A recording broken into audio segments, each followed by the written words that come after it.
This is Make a Wine Daily Inquirer. I am Jean Lehman. I'm Don Galicia Lago. Delivering news update. Headlines. Palm price go down after weekly increases. Easing inbound travel restrictions. Okay to boost tourism.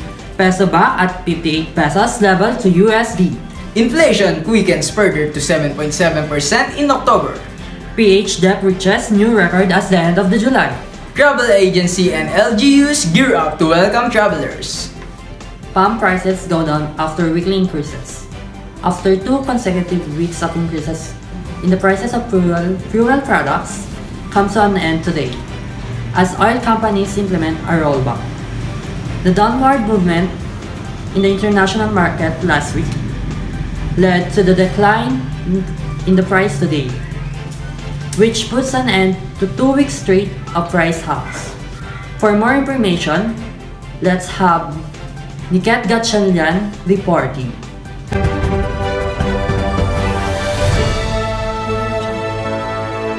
Thank you, Don.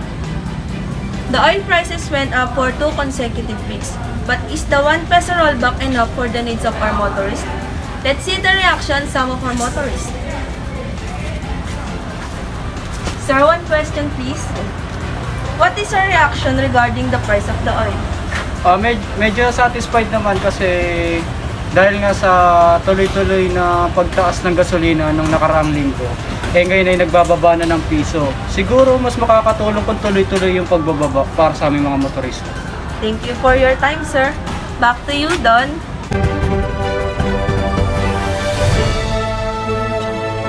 Easing of inbound travel restrictions, okay to boost up tourism.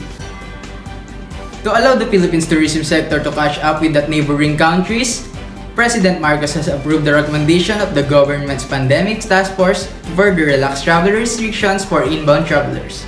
Filipino and foreign nationals shall be deemed fully vaccinated and to comply to health protocols. The vaccinated individuals are required to present the following proofs of vaccination upon arrival in the destination. Peso back at 58 pesos level to US dollar. The local currency opened at 58.97 cents, signaling some support from the Bangko Sentral ng Pilipinas. Its strongest level at 58.83 cents was better compared to Monday 58.95 cents. The intraday low was 59 pesos. Based on Banker Association of the Philippines data, the peso's weighted average rate on Tuesday was 58.995 versus 58.944 previously. Spot market volume reached $642.35 million from $400 million last Monday. The first time the peso hit the 59 pesos closing rate was October 3.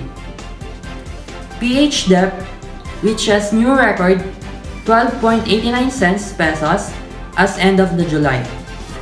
To fully understand the effect of increasing dollars versus Philippine peso, let's have financial advisor and / economist Professor Batum Bakal. Thank you, Don. What is the real effect of the increasing dollar versus our local currency?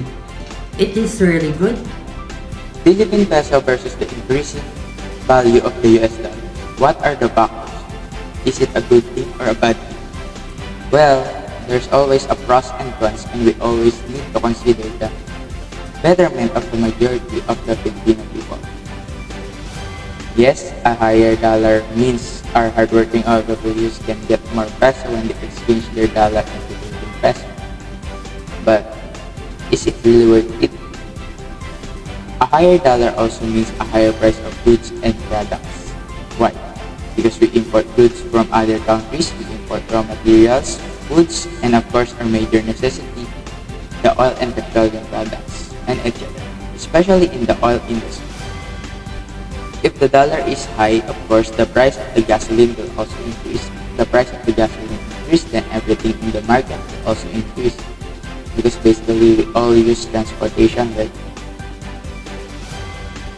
In order to buy imported products, we need more peso to to convert it into US dollars to buy the products that we need. Sir, we can just buy in other country aside from the US, right? Well, it's a half yes and a half no. Because if you will study the foreign exchange level, you will understand. okay. But to give you an idea, here's an example. Exchanging your local currency costs this. For example, I need a Japanese yen. Okay. Converting my Philippine peso directly into Japanese yen will cost me 10% fee. But converting my Philippine peso into US dollars before converting it to Japanese yen will only cost me 5% fee. So basically, no matter where country I will purchase the imported products, the cost will be almost the same or a little bit higher. Okay. Well, it's not stock. Okay. Now, we'll choose a higher dollar value but also a higher cost of living, Okay. or a lower dollar value but also a lower cost of living. Which one do you think will okay. benefit the majority of the Filipino people? That's all. Thank you. Okay. John. Back to you. Thank you so much for a very informative discussion. Up next, Inflation weakens further to 7.7% in October, highest in nearly 14 years, resulting the middle class and the lower class family couldn't make the ends meet. Inflation in October further accelerated on the back of higher food prices, including vegetable and meat, the Philippine Statistic Authority said on Friday. The Consumer Price Index rose 7.7% from 6.9% in September. This is the highest in nearly 14 years, or since December 2008, during the global financial crisis when it hit 7.8%. Thank you. The inflation went up, but the salary stays the same. Filipinos are tightening their belt and making their best to make the ends meet. Especially, holidays are around the corner. Let's get the opinion of some students here in PCCM. Excuse me, ma'am. Can I ask you a question? What can you say about the inflation rate? How this affect your budgeting? Ang masasabi ko sa inflation rate ay nakakulungkot. Siyempre, una sa lahat, itataas mga bilihin, mga ganon. Naapektuhan ko sa pamumuhay ko kasi yung mga magulang ko, hindi naman sapat yung pinapasweldo ko. Bali, habang nagtataas yung mga presyo ng bilihin, hindi naman nagtataas yung mga sahod. Kaya mas naapektuhan yung buhay ko lalo ngayon dahil face-to-face na, nag-aaral, yung mga bilihin dito, hindi minsan nagkakasya yung bawat. Thank you, ma'am. Back to you guys. PH debt reaches new record 12.89 trillion as end of July.